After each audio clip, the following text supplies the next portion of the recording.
Hey Chris, it's Greg. I just wanted to do a quick screencast here and show you kind of what I was thinking about, so you can see it in space. I was thinking about driving over to campus a little bit later and doing some of these measurements, but here's Hope Road right here.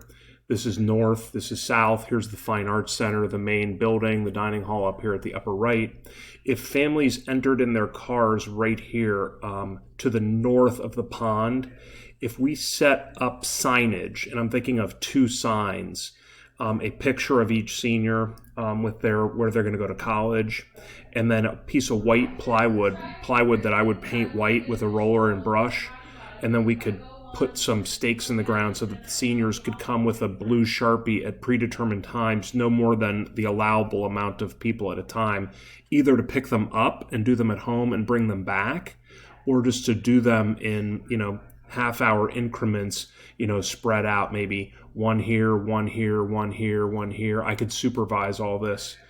And then if a car drove in this way, they could go by all the signs, go up, turn around in the senior lot, and then turn back this way. And that way what you would have are cars passing each other so that the kids and their parents could wave to one another, of course, without rolling windows down, getting out of cars, proceed around this way, and then exit off of campus. So, of course, we'd obviously have to involve the Tinton Falls Police Department, but I just wanted to see from your perspective when we talk at 2 if this would work.